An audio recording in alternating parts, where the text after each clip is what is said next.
Ladies and gentlemen, next week, Thursday, August 24th, Dragnet will be heard 1 hour earlier at 9 p.m. Eastern Daylight Saving Time.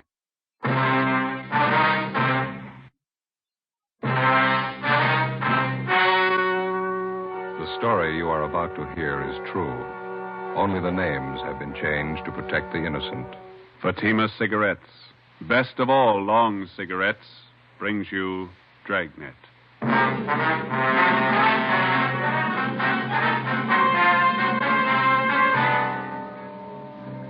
You're a detective sergeant. You're assigned to Juvenile Bureau. A vicious case of wanton and willful destruction of private property occurs in your city. Suspicion points to a juvenile. Your job, find him. If you want a long cigarette, smoke the best of all long cigarettes. Smoke extra mild Fatima. Yes, Fatima is the king-size cigarette which contains the finest Turkish and domestic tobaccos superbly blended to make it extra mild, to give Fatima a much different, much better flavor and aroma than any other long cigarette. That's why Fatima has more than doubled its smokers coast to coast. Enjoy extra mild Fatima yourself. Best of all, long cigarettes. It's wise to smoke extra mild Fatima. It's wise to smoke extra mild Fatima.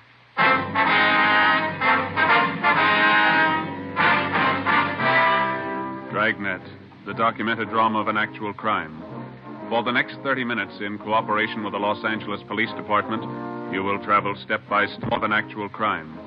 For the next 30 minutes, in cooperation with the Los Angeles Police Department, you will travel step by step on the side of the law through an actual case from official police files. From beginning to end, from crime to punishment, Dragnet is the story of your police force in action. It was Tuesday, April 10th. It was cool in Los Angeles. We were working a day watch out of Juvenile Bureau. My partner's Ben Romero. The boss is Inspector Bowling. My name's Friday. It was 9:35 a.m. when we got to 1335 Georgia Street, captain's office. I won't ask you to sit down. We're not going to be here that long. You sound mad. Get your hats. Right with you. Where's your car? Right out front. All right. What's up? A rotten mess.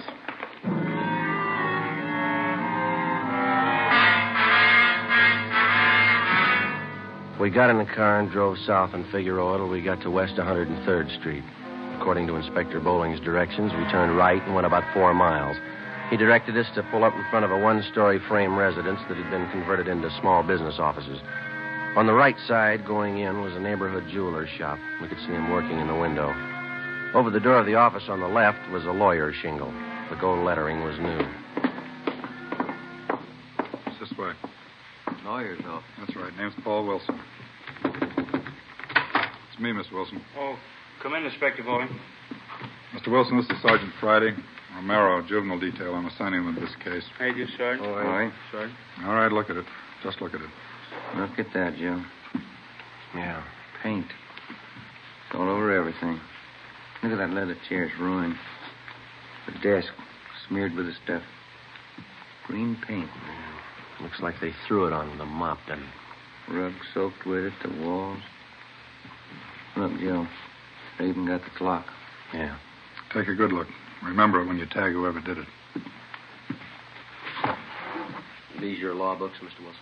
Yes, sir. I didn't have to do this. Poured paint all over them. Yes, sir.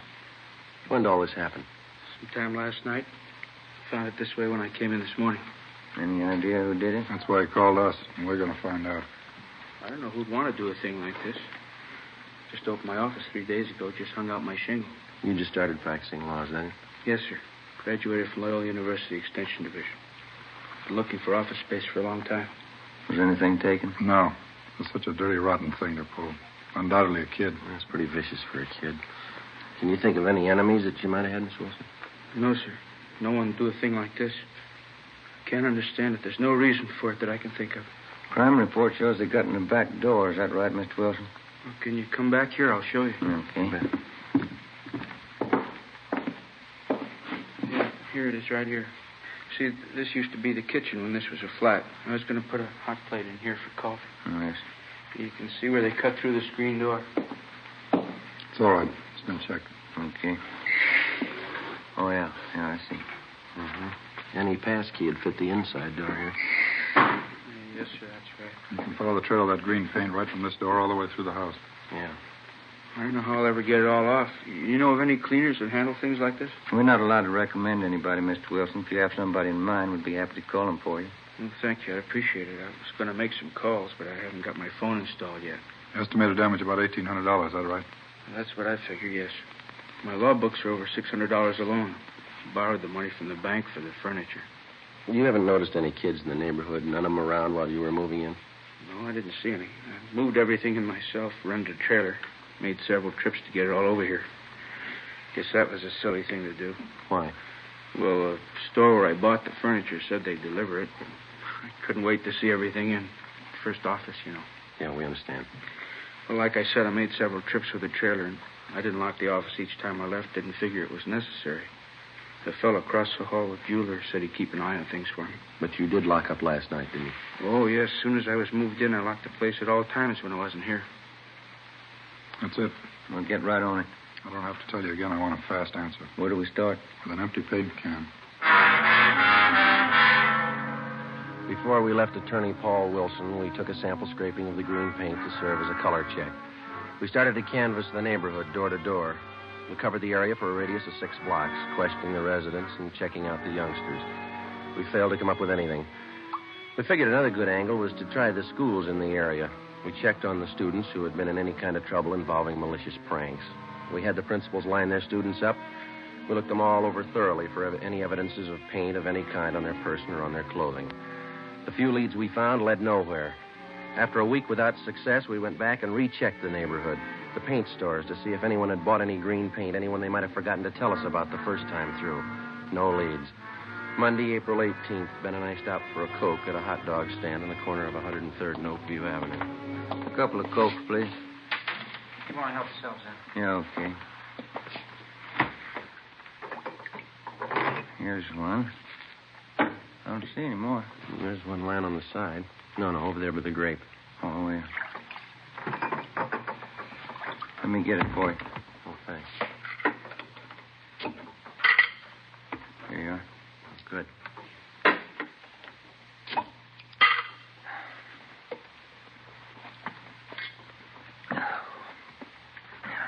Every time I think of that boy's office, it makes me sick.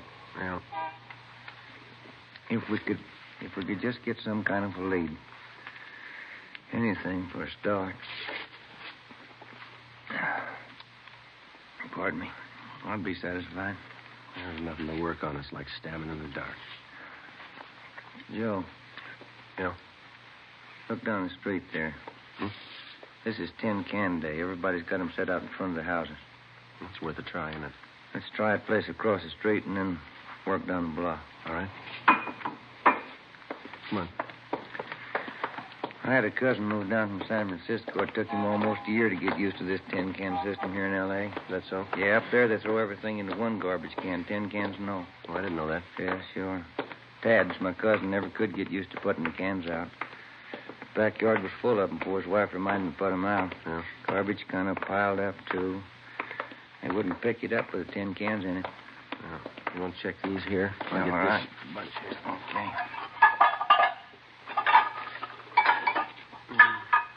Don't see any paint cans. No, none here either. How about those down there? Okay. Let's go. I'll get this box. Wonder if this is any good. What's that? Prune juice. See a lot of empty bottles. Any paint cans? No. Let's go. And that's the way it went. Block after block, house after house. We covered 5 blocks, checking the containers full of empty tin cans. Found a few paint cans, none of them the right color, or any combinations that would go together to make the right color. It was a tiring job, but we figured it was at least a place to start. Sure a lot of cans here. Must be a new bride, huh? No. Find anything? No, not yet. How about this? Huh? This one. 1 gallon can. Green. Let's ask.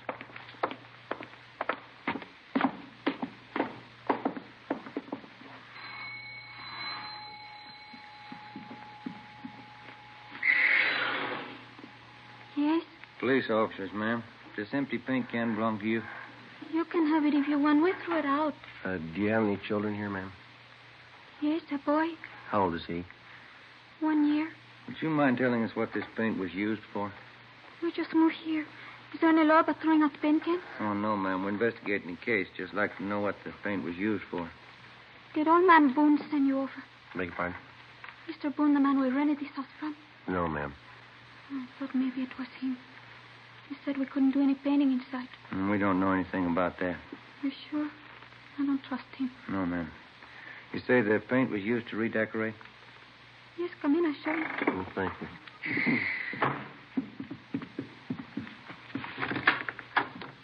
In here. See? Yeah. Carlos did. My husband. I told him he should have waited till Sunday. Mm-hmm.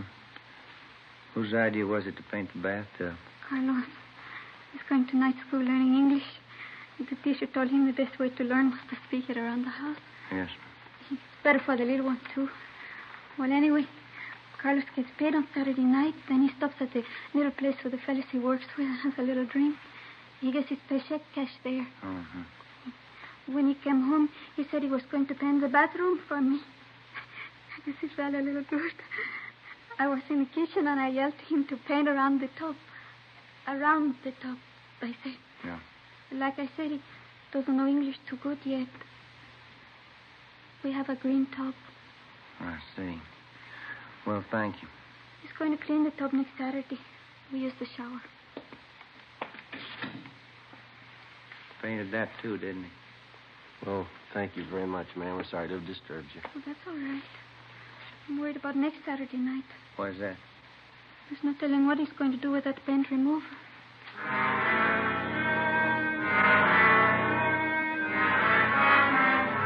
4:30 p.m. We were no closer to finding out who spread that paint around the attorney's office than when we started.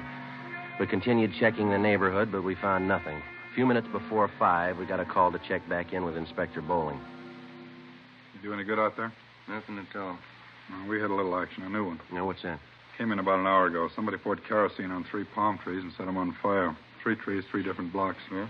Kept the fire department busy. Tied up the traffic for several hours. I've sent additional juvenile cars out there to cover. Happen in the same general area as the paint job. Any leads? No. Anyone who would smear paint over an office might set a palm tree on fire. Same type of gag, malicious mischief. Think there's a connection between the two? Well, it's anybody's guess. Paint routine's a new one, so is the palm trees. They're both one-time only shots. Maybe the two connect somewhere along the line. Yeah, maybe. Well, it's got us stopped. We can't even find a place to begin. We've tried everything we know. Starting again tomorrow. That isn't going to make that young lawyer feel any better. Yep. Who? You take him down to the detention room? He does, huh? All right, I'll see him. Yeah, right now. 16-year-old boy out there says he's got to see me. Would you like to talk to him alone? No, it's all right. You stay. Come in. You're the chief? My name's Bowling, Juvenile Bureau, yeah. Could I talk to you alone? Well, these officers work with me. Can you talk in front of them, son? I guess so. Well, come on over here. You want to sit down, son? I'd rather stand if it's okay. All right, what's on your mind? I want to confess. What do you want to confess, son? I murdered somebody.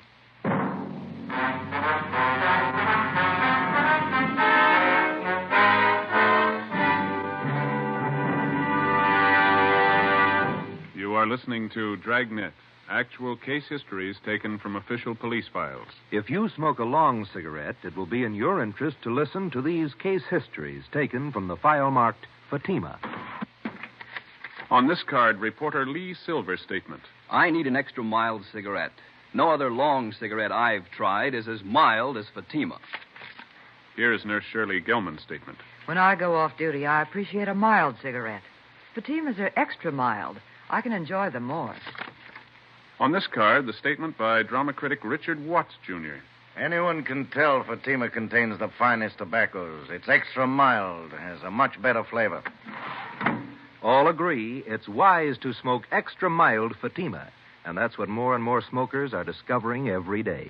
Yes, actual figures show extra mild Fatima has more than doubled its smokers coast to coast. So enjoy extra mild Fatima yourself. You'll agree. It's wise to smoke extra mild Fatima. It's wise to smoke extra mild Fatima. Best of all, long cigarettes. Next week, Thursday, August 24th, Dragnet will be heard 1 hour earlier at 9 p.m. Eastern Daylight Saving Time.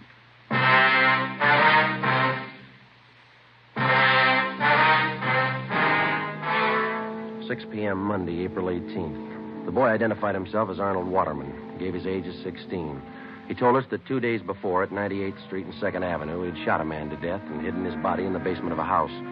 He was taken to the interrogation room where a police stenographer took his statement.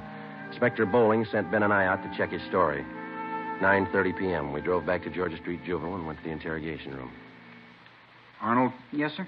Well, these two men have been out at 98th Street and 2nd Avenue checking your story. Did you find the body? No, there's no body out there. There should be. I put it in the cellar. There's no house out there. It's a vacant lot. We checked all the houses near there. You sure you killed somebody? Of course I'm sure. I stole the gun. I shot him 3 times in the back. What'd you do with the gun? I threw it in Westlake Park. Where? In the water. I rented a boat and rowed out to the middle. That's where I threw it in. Why did you kill the man? I don't know. I didn't like him. Now, look, boy, you didn't kill anybody. There's nothing to back up your story. There's not an ounce of truth in it. How do you know you haven't found the body? Just wait. You'll find him, then you'll see. I killed him, all right. Will you show us where you hid the body? Why should I? I told you can find it. These men have gone over that entire area thoroughly. There's nobody out there, and you know it. You cops are funny. When somebody won't admit a murder, you keep asking questions until they do. I'm telling you I murdered somebody, and you keep trying to talk me out of it. If we could find one shred of proof, we might go along with you. You can't be convicted without proof. How much do you need? You got my confession. I offered to sign it. They wouldn't let me. What more do you need? We need a victim, Arnold. If you knew where to look, you could find it. We've looked every place you told us to. You're lying to us, huh? Why? I never liked the old man. I hated his wife. I killed her, too. I wasn't going to tell you that. Where do you go to school? I quit school to sell papers. I had to support my mother. Where's your father? I don't know. My mother wouldn't tell me. That's where I met the old man I killed, selling papers. He was my boss. None of us liked him. Nobody had the nerve to do it but me. The rest of the guys were scared, but not me. What was the old man's name? I can't think of it right now. He was your boss. He never told us his name. We just worked for him. Where'd you sell papers? I don't remember. I had to sell papers. We were going hungry. I couldn't stand to see my mother starve. Couldn't your father work? I don't know where he is. I told you that. We tried to get on relief. They wouldn't let us. I made a lot of money selling papers. After a while, we didn't need relief anymore. I made $100 a week. Why are you lying to us, son? If you think I'm lying, why don't you let me go home? We haven't anything to hold you for. You can go home. Not until I have a trial. I already called a lawyer. He'll be over pretty soon. I've sent for your mother, Arnold. She'll come down and take you home. I didn't want her to know anything about this. I may have to go to the gas chamber. It would make her feel bad. You shouldn't have called her. It's no use. Let's go back to the office. His mother ought to be there by now. All right. Romero, you want to stay with the boy? Right. You better go out and find that body. Come on, Joe. I killed that old man. You can't say I didn't.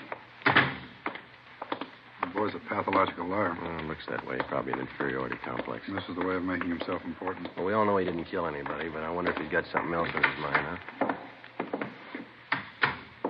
How do you do? You're Mrs. Waterman?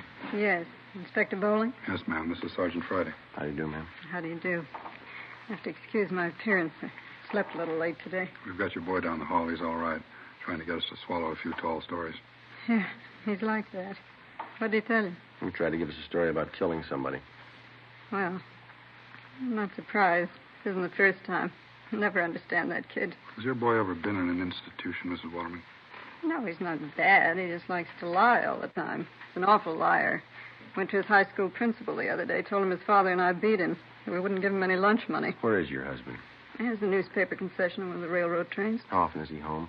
Oh, once a week, sometimes every 2 weeks. It's the only business he knows. Yes, ma'am. Maybe that's the reason the kid's the way he is. My mom always used to tell me a kid needs his father. So whenever my hubby's home, he always does the right thing. Arnold started telling these lies a long time ago, and ever since his When his father found out, he catches it. What do you mean? Good strapping. That's all a kid like him understands. His father knows how to handle him. Whenever he lies, he takes the strap to him. You think that's the best way to handle it? Don't you? Well, you know what you're doing, Mrs. Waterman. He's your son. But if you wouldn't mind a little advice, do you mind my telling you? No, not at all. Well, that boy needs care, and he needs it bad. The strap's not the answer. He needs attention, good supervision, and a lot of companionship. I'm not conducting a class in child psychology, but care for that boy of yours. Care for him before the state has to. It's just those stories he hears. That's what's wrong with him. Came home the other night with the wildest tale I ever heard. Yes, ma'am. Said he threw green paint all over somebody's office. Ben and I drove out to the Waterman home. We checked through the boy's belongings. His mother showed us his room. In his closet, we found a pair of corduroy trousers, a white T-shirt, and other articles of his clothing spattered with the same shade of green paint that had been found in the office and furnishings of Attorney Paul Wilson. We asked Ms. Waterman where her son Arnold was on Sunday night, April 9th, the night that the office had been broken into and smeared with paint. She told us she didn't know, but that he came home that night with paint on his clothing. Ben and I went back to the office where we filed an application for a petition and detention, Section 700, sub M, WIC, malicious mischief, 1 count. 2 days later, in juvenile court, the calendar was called. Arnold Waterman's name was first on the list. The judge, the subject, and all those concerned in the case retired to the judge's private chambers. Ben and I, Arnold Waterman, and his mother. The subject was informed of his constitutional rights, and Judge Frank J. Smith read the findings of our investigation. Arnold, it alleges in this petition that on April 9th at approximately 8:30 p.m., you entered the office of Attorney Paul Wilson at 9218 West 103rd Street, where you willfully and without Mr. Wilson's permission did maliciously damage his office to the extent of approximately $1,800 by pouring paint over his rugs, furniture, books, and other articles in his offices. Is this true, Arnold? Yes, sir. Did you know Mr. Wilson? No. Arnold, I'd like to know why you did that. I felt like it. You'll have to give me a better answer than that, youngster. That's the best I can do. That's good enough, isn't it? No, it isn't good enough. We have a courtroom full of boys outside who probably want to be helped, and we're going to try to help them. We can't help you unless you want to be helped. You don't want to help me. You don't believe anything I tell you. Officer Friday. Yes, Your Honor. You and Officer Romero investigated this case from its inception. We did. As a result of your investigation, what's your opinion of this boy's truthfulness? Well, Your Honor, I think I can speak for Officer Romero here as well. In all our talks with the boy and our observations of him, it's our opinion, for what it's worth, that the boy's a pathological liar. Basically, he seems to have the makings of a good youngster. His environment's bad. Seems to have very little, if any, parental guidance.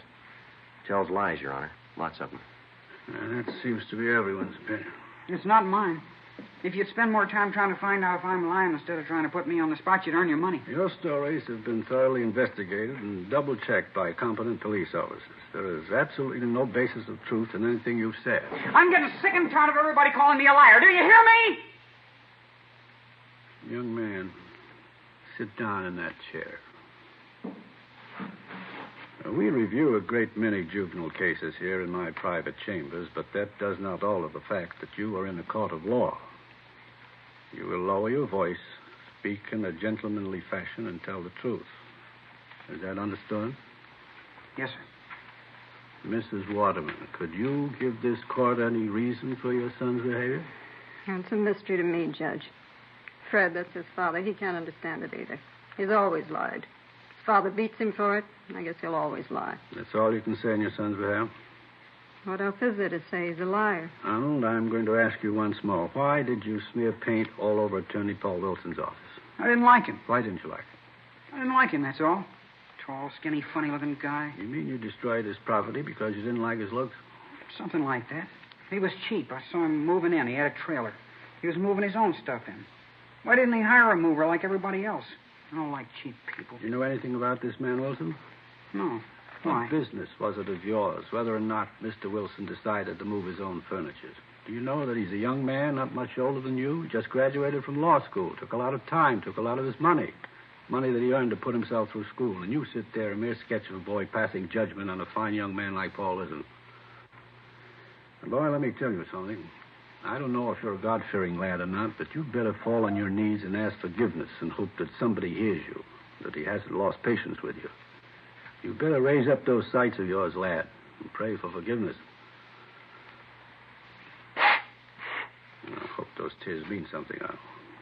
Now, do you have anything to say before I pass judgment on this case? Yes, sir, I have. I'd like to tell you about something else I did. There were some palm trees out there. I put kerosene on them and set them on fire. Oh, it's Friday. Would you know anything about this? Yes, Your Honor. That checks with the reports. Any property damage? No, Your Honor. Kept the fire department pretty busy. That's about all. I didn't kill anybody. I just made that up. Yes, we know, Arnold. Do you have anything else to add, Mrs. Waterman? No, I don't know what else you can do with a kid. I'm glad it's somebody else's problem. According to the findings of the probationary officers and the investigating officers and what I've heard and observed in these chambers, I have no alternative but to remove this boy from his present home and environment and place him in a foster home where he will receive closer supervision and the care that he requires.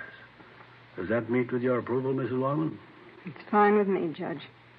Fred and I can hardly make ends meet now, and it's a shame to waste what money we have on this kid.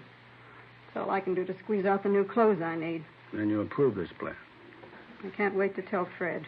Well, when you tell Fred, you can also tell him the taxpayers are not going to assume the burden of the mistakes that you and your husband lavished on this boy.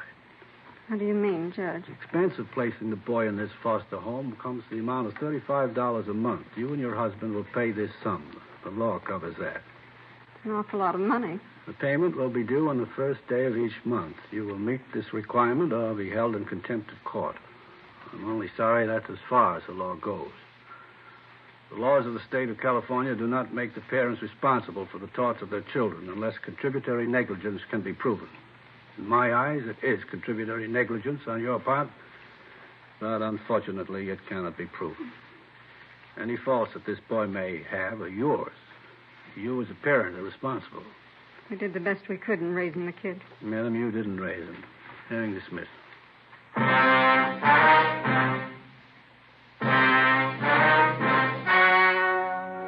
The story you have just heard was true. Only the names were changed to protect the innocent. On April 18th, the hearing was held in the private chambers of Judge Frank J. Smith, Juvenile Court, City and County of Los Angeles, State of California. You have just heard the results of that hearing. And now, here is our star, Jack Webb. Thank you. The working detective in the process of apprehending criminals devotes his full time and energy to the job. His alertness, intelligence, and a great amount of patience. So with a cigarette. The makers of Fatima cigarettes employ these same qualities in blending the finest Turkish and domestic tobaccos to make Fatima extra mild. Best of all, long cigarettes. Now, if you're a long cigarette smoker like I am, then buy Fatima. You'll find, as I have, that every pack is extra mild. Smoke Fatima.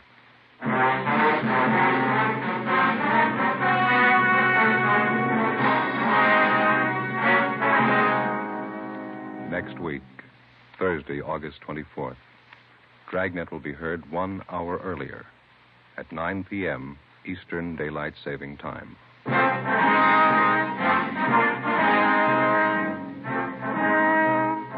You have just heard Dragnet, a series of authentic cases from official files. Technical advice for Dragnet comes from the Office of Chief of Police W.A. Parker, Los Angeles Police Department.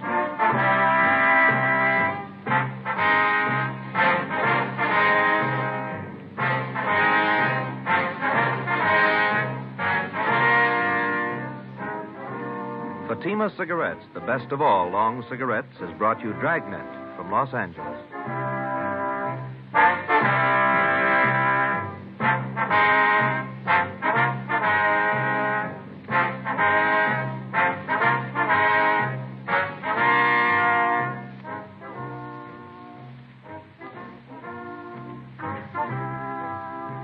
Now hear Sarah's Private Caper. September 7th, it's Father Knows Best on NBC.